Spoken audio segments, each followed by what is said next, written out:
एक साथ में समेट देना और 10 मार्च को और सारा रिजल्ट पेश कर देना, तो मुझे लग रहा है इस बार इलेक्शन कमीशन के सामने बहुत बड़ी चुनौती होगी। और सबसे बड़ी चुनौती ये होगी क्योंकि वर्चुअल तरीके से आप पूरे चुनाव बिल्कुल, और नेताओं के पास भी कहीं ना कहीं चुनौती होगी। सर मैं आपके पास आ रहा हूं, राकेश परमार साहब भी मेरे साथ जुड़ गए हैं। परमार साहब बहुत बहुत शुक्रिया आने के लिए, आप समय समय पर आते रहे हैं। परमार साहब, चुनाव आयोग के पास तो चुनौती है ही चुनाव को करवाने की, क्योंकि पश्चिम बंगाल के अंदर जो हमने हालात देखे थे उसके बाद चुनाव आयोग की बड़ी कह लीजिए कि एक फजीहत सी हुई थी। लेकिन जब चुनाव आयोग के अधिकारी से, पूर्व अधिकारी से हमारी बातचीत हुई तो वो कह रहे हैं कि नहीं, इस बार तैयारी पूरी है। लेकिन अब राजनेताओं के लिए भी चुनौती होगी, क्योंकि अब तो पाबंदियां हैं, नुक्कड़ नाटक आप नहीं कर सकते हैं, लोगों के बीच नहीं जा सकते हैं। अभी कैंपेनिंग बाकी थी सर, कई नेताओं ने कैंपेनिंग नहीं की। उत्तर प्रदेश का जिक्र करें तो कई राजनेताओं की तस्वीर ही हमने नहीं देखी, मायावती का जिक्र करें तो।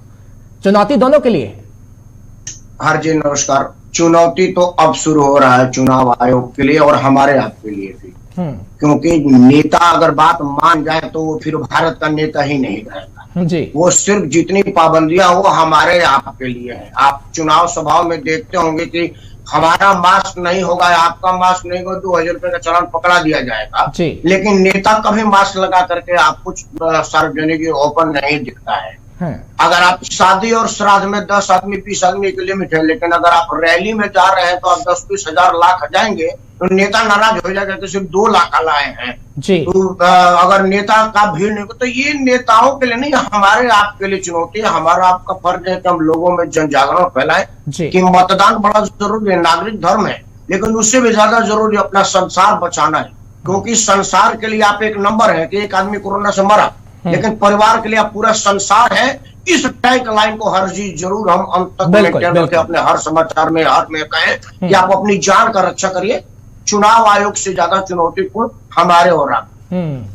मतदान एक संवैधानिक मजबूरी है। कार्यकाल खत्म होने से पहले एक दिन भी अगर आगे बढ़ेगा तो आपको राष्ट्रपति शासन लगाना पड़ जाता, उसके लिए प्रक्रिया होती तो आपको देना पड़ेगा। लेकिन इस महामारी में चुनाव से ज्यादा हम लोगों का जान जरूरी है मेरे हिसाब से। लेकिन परमार साहब, मैं आपसे एक सवाल और लूंगा। सिर्फ मैं उत्तर प्रदेश की बात करता हूं, एक एक करके सभी राज्यों पे मांगे क्योंकि 5 राज्यों के चुनाव हैं। लेकिन उत्तर प्रदेश में कितनी बड़ी चुनौती होगी सर? आबादी के लिहाज से सबसे बड़ा प्रदेश, और उत्तर प्रदेश वासियों को तो हमने देखा ना, हालांकि जो पंचायत चुनाव हुए उसमें इलेक्शन कमीशन की कोई जिम्मेदारी नहीं थी, लेकिन खासतौर पर हमने देखा कि क्या स्थिति रही। लेकिन अब हम देखेंगे जब चुनाव होंगे, बड़ा प्रदेश है, लोगों को समझाना कितना मुश्किल होगा। हमारे रिपोर्टर सर उस टाइम ग्राउंड जीरो पर गए, कहीं पोस्टर तक नहीं लगा हुआ था कि पोस्टर देखे तो समझ जाए भैया कोरोना है। यह स्थिति तो नहीं देखने को मिलेगी, या तैयारी पूरी है जिस तरीके से चुनाव आयोग कह रहा है? नहीं, वो चुनाव आयोग पिछले बार भी कहा था कोई तैयारी नाम की। देखिए असल में क्या होता है कि तैयारी कागजों में होती है, कहने के लिए होती है, हमारे आपके समाचारों को बोलने के लिए होती है। आप एक बात जान लीजिए, आपके पत्रकार लोग, आपके सब लोग जाते होंगे, मास्क जो रियल में मास्क पहनना कहते हैं, क्या आपने किसी को असल में मास्क पहनने देखा है? वो नाक ढक देना और वो जो 15-15 रुपया का ठेला पर मिल रहा है उसको अगर आप मास्क कहते हैं, इससे बढ़िया कि मास्क ना पहना जाए। उसी तरह से आप मेट्रो में जानते हैं, वो सैनिटाइजर लेके बैठा रहता है, वो मोबाइल पर फोटो देखता रहता है, ऐसे पुचकारी मारता रहता है, वो आपके हाथ में पड़ा नहीं पड़ा। अगर इस तरह की तैयारी है तो आप वेस्ट ऑफ मनी और वेस्ट ऑफ टाइम है, उसका कोई मतलब नहीं है। प्रॉपर अगर व्यवस्था नहीं है तो मैं मानता हूं कि व्यवस्था बेमतलब है, दिखावा है और सिर्फ दिखावा। ठीक है डॉक्टर साहब, मैं आपके पास आ रहा हूं। परमार साहब, मैं आपके पास लौट रहा हूं। डॉक्टर साहब, उत्तर प्रदेश का हम जिक्र कर रहे हैं तो उत्तर प्रदेश में जिस तरीके से परमार साहब कह रहे हैं कि भैया व्यवस्थाएं कितनी भी कर लीजिए, लेकिन हमारे अंदर आदत ऐसी है ना कि हम मास्क नहीं लगाएंगे, सोशल डिस्टेंसिंग का पालन नहीं करेंगे। खैर जिम्मेदारी हमारी है, चुनाव आयोग पूरा काम कर रहा है, प्रशासन पूरा काम कर रहा है, लेकिन उत्तर प्रदेश के लिहाज से आप किस तरीके से देखते हैं? क्योंकि अभी मैं कैंपेनिंग पे भी आऊंगा, एक एक करके सभी चीजों को हम डिस्कस करेंगे, क्योंकि कैंपेनिंग अभी कई राजनेताओं की रह गई है। अभी तो देखिए ना, उत्तर प्रदेश के सीएम साहब कई योजनाओं को बताने वाले थे, टैबलेट भी देने वाले थे, गाजियाबाद पहुंचा नहीं गया, और कई ऐसे इलाके थे जो छूट गए हैं। तो कैंपेनिंग में भी बड़ी दिक्कत होने जा रही है राजनेताओं को, क्या आप कहेंगे डॉक्टर साहब? देखिए, अभी मैं 2 दिन पहले अपने होम टाउन पीलीभीत में ही था, तो पीलीभीत से जब तक दिल्ली तक मैं आया हूं, तो ये परमार साहब बिल्कुल सही कह रहे हैं कि ये जो बंदिशें हैं, ये जो सारे रिस्ट्रिक्शंस वगैरह हैं, ये मुझे लग रहा है हम आपके लिए हैं, नेताओं के लिए नहीं है। ये चीजें सामने दिखती भी हैं। अब चुनावी माहौल में पूरी तरीके से उत्तर प्रदेश रंगा हुआ है, रैलियां हो रही हैं, पदयात्राएं हो रही हैं, बाइक रैली, ये फलाना सब कुछ हो रहा है। तो वहां पे आपको इक्का दुक्का मास्क वाले मिल जाएंगे, लेकिन कहीं किसी के पास किसी के मुंह पे आपको मास्क वहां पे नहीं दिखाई देगा। ये चीजें अब आपने देखा है, जब नेता जा रहे हैं किसी भी रैली में तो पूरे अमले को कहा जाता है कि ज्यादा से ज्यादा भीड़ होनी चाहिए। अब ये तो है नहीं कि कोई किसी के अंतिम संस्कार के लिए आपने खाका तैयार कर दिया कि 20-25 जाओगे, वहां तो नेताओं को भीड़ चाहिए होती है। अब उस बीच में वहां पे अब दिल्ली के अंदर आप तो सिविल डिफेंस के वॉलंटियर आपको हर जगह चले, कहीं पे भी चले जाओ, चाहे आप पेट्रोल डलवाने चले जाओ, वहां भी आपको दिखाई देंगे। उत्तर प्रदेश में भी ऐसा नहीं है। उत्तर प्रदेश में एक सीमित तौर पे उनके पास होमगार्ड्स हैं और पुलिसकर्मी जो हैं अधिकतर इस समय नेताओं के यहाँ लगे हुए हैं, रैलियों में लगे हुए हैं। तो वहां रोकने वाला कोई नहीं। इतनी अल्लाहवारी है इस समय पूरे उत्तर प्रदेश में। मास्क को लेके या सोशल डिस्टेंसिंग को लेके आपको बोर्ड तो दिखाई देंगे कि सोशल डिस्टेंसिंग, मास्क लगाइए, लेकिन उसका इम्प्लीमेंटेशन बिल्कुल नहीं हो पा रहा है। हर एक आदमी ऐसे ही घूम रहा है। मैं तो कह रहा हूँ दिल्ली सरकार को, मैं तो कहता हूँ कि दिल्ली सरकार जिस तरीके से टेस्टिंग कर रही है, लाख के करीब डेली टेस्टिंग करती है 2.25 करोड़ की आबादी में, वहां पे 23-24 करोड़ की आबादी में मुझे लग रहा है अगर 10 करोड़ की अगर डेली आप कर दो टेस्टिंग, तो मुझे लग रहा आंकड़ा कहीं और चला जाएगा। ठीक है सर, मैं इस बात को आगे बढ़ाऊंगा। इस वक्त अजय शर्मा साहब भी मेरे साथ जुड़ चुके हैं। अजय शर्मा साहब, बहुत बहुत शुक्रिया आने के लिए, GK 24/7 न्यूज पर अपना समय देने के लिए। अजय शर्मा साहब, कई सारी बातें कही गई हैं, क्योंकि अभी हम देख रहे हैं कि इलेक्शन कमीशन की प्रेस कॉन्फ्रेंस हो चुकी है। हम उत्तर प्रदेश का खासतौर पर अभी जिक्र कर रहे हैं, लेकिन उसमें भी आते हैं क्योंकि 24 लाख नए वोटर होंगे सर। ये चुनाव आयोग कहता है कि 24 लाख नए वोटर होंगे, 18 करोड़ 3 लाख से ज्यादा कुल वोटर। अब 24 लाख का जब हम एनालिसिस करते हैं तो बड़ा फर्क पड़ेगा सर 5 राज्यों के अंदर। देखिए, नए वोटर हैं 24 लाख, वो अच्छी बात है। यानी कि इस बार का जो चुनाव है वो बहुत ही इंटरेस्टिंग होने वाला है कि नए वोटर जो है किसको वोट डालने जा रहे हैं जी। और मैं समझता हूं कि नए वोटर में यंग जनरेशन के लोग ज्यादा होंगे जी, जो पहली बार वोट डालने जा रहे हैं। तो चुनाव आयोग का अपना जो भी है उसने अपना काम पूरा कर दिया है, लेकिन पॉलिटिकल पार्टी जो है किस उसको टारगेट करेंगी जी, इस पर है। अखिलेश को फायदा होगा या बीजेपी को फायदा होगा या फिर कांग्रेस को फायदा होगा। कांग्रेस के, क्योंकि मैंने कांग्रेस का जिक्र इसलिए किया है क्योंकि लड़की हूं लड़ सकती हूं वाले फार्मूले पे वो चल रही है।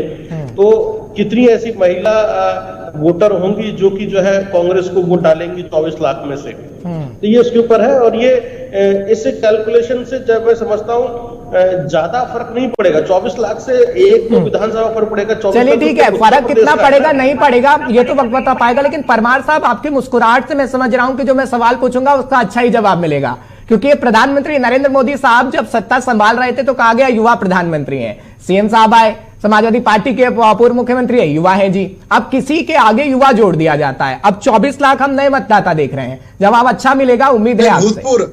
भूतपूर्व युवा बोला था मुझे लग रहा है। परमार जी, देखिए, युवा, मेरा अपना मानना है कि आदमी के अपने मन में युवापन होती है और मन में बुढ़ापन होता है। मैं युवा और किसी को नहीं मानता। अगर 72, 74 साल, 69 साल का आदमी 18 घंटा काम करता है तो युवा है, और अगर 20 साल का आदमी 18 घंटा तक सोता है तो वो बूढ़ा है, मरीज है। युवा उम्र से नहीं होता है, आदमी के हौसले में युवापन होती है, युवापन से ही होता। असल में हमारा आप किसको वोट देंगे ये एक व्यापक हर्ष विषय हो जाएगा। देखिए, वोट किसको देंगे ये अब शीशे की तरह से साफ होता जा रहा है उत्तर प्रदेश में, ठीक है ना, क्योंकि बदलाव साफ दिख रहा है। बदलाव दिख रहा है तो वोटर का रुझान भी दिख रहा है कि वोटर किस तरफ जाएगा। वो तुलना कर, देखिए आज की तारीख में सोशल मीडिया है और 1 GB डाटा हर आदमी के पास है। आपके पास स्मार्टफोन हो ना हो, डाटा आपके पास है और उस पर समाचार आ जाता है वीडियो के रूप में समाचार। अजय शर्मा साहब, आपकी बात को कुछ कहना चाह रहे हैं। मैं उनके पास चाहिए क्या, मोबाइल फोन चाहिए या फिर लैपटॉप चाहिए, क्योंकि उनके करियर के लिए सबसे इंपॉर्टेंट क्या है, रोजगार चाहिए। एजुकेशन चाहिए, तो उसके लिए जो है ये युवाओं को उज्जवल भविष्य चाहिए, वो लैपटॉप खरीद ले, वो जो है मोबाइल और लैपटॉप में फंस जाएंगे। तो जिसको लैपटॉप चाहिए वो लैपटॉप की तरफ चला जाएगा, जिसको मोबाइल फोन चाहिए वो मोबाइल फोन की तरफ चला जाएगा। तो कहीं ना कहीं इन्फ्लुएंस करेगा, जिसको थोड़ा सा जिसके और दूसरे मुद्दे होंगे वो दूसरी तरफ चला जाएगा।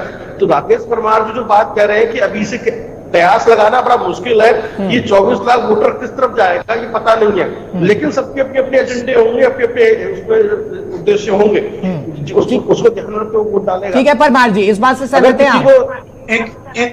एक मिनट में बोल दूं? हाँ परमार जी। हर्ष ऐसा है, वो कौन लैपटॉप वाला लैपटॉप की तरफ जाएगा, टैबलेट वाला टैबलेट नहीं, युवा अपने भविष्य की तरफ जाएगा सर। लेकिन ये बात ठीक है, ये बात ठीक है कि आपकी अपनी अपनी बातें हो सकती हैं, लेकिन 2017 से पहले जो हमने तस्वीर देखी थी, अजय जी आ रहा हूं, वो कहीं ना कहीं टैबलेट और मोबाइल फोन वाली ही थी। जब समाजवादी पार्टी की हम देख रहे थे कि पहले सरकार थी, जब वो सत्ता में आ रही थी, उससे पहले तस्वीर भी लैपटॉप और कहीं ना कहीं कंप्यूटर वाली थी, कंप्यूटर लैपटॉप फोन दे दीजिए। उसके बाद युवा ने वोट भी डाल दिया। वापसी हुआ, कहाँ वापसी हुआ? नहीं, कहाँ वापस हुआ? लैपटॉप बांटने का फायदा जब सत्ता में आ रही थी सर, जब सत्ता में आ रही थी समाजवादी पार्टी, तब की मैं बात कर रहा हूं 12 की। देखिए बिल्कुल समाजवादी पार्टी को फायदा होगा, क्योंकि राकेश परमार जी सही कह रहे हैं, युवा भविष्य बनाएगा और भविष्य बनाने के लिए लैपटॉप का इस्तेमाल होगा, पढ़ने के लिए कंप्यूटर का, मोबाइल फोन का इस्तेमाल होगा। मोबाइल फोन चलिए ठीक है, एक एक करके सब पे आते हैं, एक एक करके सब पे आते हैं। डॉक्टर साहब मैं आपके पास आ रहा हूं, क्योंकि चुनाव आयोग ये कहता है कि भैया महिलाएं 1620 पोलिंग स्टेशन पे होगी। अब महिलाओं पे बात करते हैं। उत्तर प्रदेश के अंदर महिलाओं की सबसे ज्यादा संख्या, अभी मैं एक ही राज्य डिस्कस कर रहा हूं, उत्तर प्रदेश। और कहीं ना कहीं आपके घर में भी ऐसा होता होगा कि भाभी जी किसको वोट दे आएंगे, आपको बताती भी नहीं होंगी, क्योंकि सबका अपना मत है महिलाओं का। और खास तौर पर महिला इस वक्त किसके खेमे में है, क्योंकि उत्तर प्रदेश की महिलाएं सरकार बदलने का काम करती आई हैं सर। ये आज की बात नहीं है, इतिहास के पन्नों में दर्ज है। डॉक्टर साहब देखिए, मैं अभी दोनों साथियों की बात पे आता हूं, फिर आपका सवाल का जवाब मैं देता हूं। देखो ठीक है, इस समय लोगों की डाटा की बहुत जरूरत है, लेकिन आप जिनको आटा की जरूरत है उनको भी आप नहीं नकार सकते हो। उत्तर प्रदेश ऐसा राज्य है जहां कई लोग ऐसे हैं जो लाइन में आखिर में खड़े हुए, उनको डाटा नहीं चाहिए, उनको आटा चाहिए। उनका ख्याल कौन करेगा? आटे की कहीं पे नहीं हो रही है। ठीक है, पैंडेमिक माहौल चल रहा है, इस समय आपने फ्री दाल दे दी, फिर सब कुछ दे दिया, लेकिन ये तात्कालिक है ना। हमें बहुत दीर्घकालिक आगे तक भी जाना है, उनकी सभी व्यवस्था करनी पड़ेगी। अब दूसरी बात आ जाती है जो आपने सवाल करा कि वोटर का मूड कैसे है। देखो, वोटर का मूड इस समय उत्तर प्रदेश में बड़ा साइलेंट है इस बार। ये सही बात है। देखो, जो हर चुनाव में नए वोटर जुड़ते हैं, इस बार 24 लाख की जो बात कही जा रही है, ठीक है, इसमें नए वोटर होंगे, जाहिर सी बात है, कोई उसमें दूसरे तो नहीं आ सकते हैं, जिनका जो पहली बार 18 साल पूरे कर रहे हैं वही लोग आएंगे। लेकिन युवाओं का रुझान जो होता है ना, वो किसी तरफ आकर्षित नहीं होता है, वो पढ़ा लिखा होता है, क्योंकि आज की जो जनरेशन है वो पढ़ी लिखी है, लिटरेसी वाली नहीं है। वो बड़ा अपना विवेक से इस्तेमाल करता है। एक लच्छेदार जिसने बातें कह दी, जिसने लैपटॉप बांट दिया, जिसने फ्री की बातें कर दी, आज का युवा फ्री और रिजर्वेशन पे कभी आकर्षित नहीं होता है। वो देखता है मेरा भविष्य किससे बन रहा है, आगे की पीढ़ी किसके साथ जा सकती है। 18 साल के बाद पहली बार अपने वोट डालने जाएंगे, और 18 और 19 साल का युवा इतना परिपक्व नहीं होता कि ये फैसला कर ले कि उसके लिए क्या सही है। वो सिर्फ रोजगार देखता है और अपने भविष्य देखता है। भविष्य सिर्फ पढ़ाई में दिखाई देता है और उसको सिर्फ लैपटॉप दिखाई देगा, मोबाइल फोन दिखाई नहीं देगा। इसलिए वहां पे दूसरे मुद्दों को तो अब छोड़ दीजिए कि दूसरे मुद्दों की तरफ जाएगा कि देश की इकोनॉमी किस तरफ जा रही है, देश के अलग मुद्दे क्या है। वो सिर्फ अपनी एजुकेशन और करियर के बारे में सोचेगा, और वो उसके लिए जो पार्टी नहीं। परमार साहब अजय साहब ये कहना चाह रहे हैं, दरअसल ठीक है, अजय साहब का मतलब मैं समझा देता हूं। अजय साहब ये कह रहे हैं कि भैया जो 18 साल के लगभग वोटर होता है वो ये समझ में नहीं पाता कि क्या करना है। हालांकि समझदारी 18 साल में ही हमारे देश में कही गई कि 18 साल का हो गया तो समझदारी हो गई। लेकिन एक चीज हम देखते थे ना, जब हम छोटे थे तो हमें टॉफी पकड़ाई जाती थी, बच्चे अपने माता पिता को कहना कि आप इसे वोट दीजिएगा। कहीं ना कहीं वो चीजें भी हमने देखी है। परमार जी नहीं, आज का वोटर, आप 18 साल की उम्र में आदमी विश्व कप जीत के ला रहा है। 18 साल से कम उम्र का आदमी फांसी पर लटक गया ये देश के हित के लिए। 18 से कल आदमी ने अंग्रेजों का छक्का छुड़ा दिया था। 18 साल के आदमी ने अंग्रेज के कान में आवाज करने के लिए बम फोड़ दिया था। 18 साल को आप इमेच्योर मत मानिए। 18 साल का बच्चा होता है, वहां पर करियर काउंसलर बैठा होता है जो बताता है कि आपका करियर किस तरह बन सकता है। इसलिए अपने व्यवसाय के लिए बैठा होता है। अभी भी जो 18 साल के बच्चे के ऊपर पेरेंट्स का कंट्रोल होता है। तो यहाँ आपको समझना पड़ेगा उसके लिए सबसे इंपॉर्टेंट चीज क्या है। मैं बार बार वही कह रहा हूँ, ये 24 लाख जो मतदाता है ये किस तरह। चलिए ठीक है, मैं आपके पास आ रहा हूं। चुनाव ऐलान के बाद यूपी सीएम का ट्वीट आया है। चुनाव तारीखों का स्वागत करते हैं। सीएम योगी आदित्यनाथ की तरफ से कहा गया, जनता के आशीर्वाद से फिर पूर्ण बहुमत से सरकार बनेगी। ये योगी आदित्यनाथ कहते हैं। डबल इंजन की सरकार की उपलब्धियों की बात कही गई है। फिलहाल कहा गया है कि लोकतंत्र के महापर्व में प्रदेश के चुनाव की तिथियों की घोषणा का स्वागत करता हूं। Bharatiya Janata party double engine की सरकार की उपलब्धियों के आधार पर जनता जनार्दन के आशीर्वाद से प्रचंड बहुमत की सरकार बनाने में सफल होगी। ये योगी आदित्यनाथ की तरफ से ट्वीट किया गया है। वो दरअसल हम आपको दिखा रहे हैं क्योंकि अब एक एक करके ट्वीट आना शुरू हो गए हैं। सबसे पहले उत्तर प्रदेश का सीएम के ट्वीट आया है जो हम आपको दिखा रहे थे। मैं आपके पास आ रहा हूं परमार साहब, क्योंकि एक एक करके हम सभी मुद्दों पर आ रहे हैं और सभी के मत अलग हो सकते हैं, सबके विचार अलग हो सकते हैं। परमार साहब, अब चुनाव आयोग ने यह कहा कि सभी कार्यक्रमों की वीडियोग्राफी होगी, सबकी वीडियोग्राफी हम कराएंगे, लेकिन कहीं आपको नहीं लगता कि फिर वो स्थिति देखने को मिलेगी, भैया चुनाव हार गए तो चुनाव आयोग पर ठीकरा फोड़ दीजिए? ना, देखिए मैं बहुत दुखी मन से कह रहा हूं कि इस देश में चुनाव आयोग माउथ विदाउट टीथ वाला हाल हो गया है। वो एक प्रेस कॉन्फ्रेंस में एक पत्रकार ने पूछा था कि भैया अब चुनाव आचार संहिता का उल्लंघन का केस होता है, चुनाव के बाद उस पर कभी कोई सुनवाई नहीं होती है, उस पर क्या करेंगे? तो वो मुद्दा कोई मुख्य चुनाव आयोग ने घुमा दिया था। चुनाव आयोग अब बेमतलब का चीज रह गया, बस चुनाव की तारीख बताने के अलावा उसके हाथ में कुछ भी नहीं है। वो आज तक एक ने बता दीजिए कि चुनाव आयोग ने किसको पनिश किया। आपकी मुस्कुराहट में कई जवाब छिपे हुए हैं डॉक्टर साहब, आप भी ऐसा मानते हैं? क्योंकि चुनाव आयोग तो कह रहे हैं भैया हमने पहले भी सख्ती की थी, अब भी हम सख्ती कर रहे हैं और वो चीजें तो हम दिखा भी चुके हैं। देखिए परमार साहब,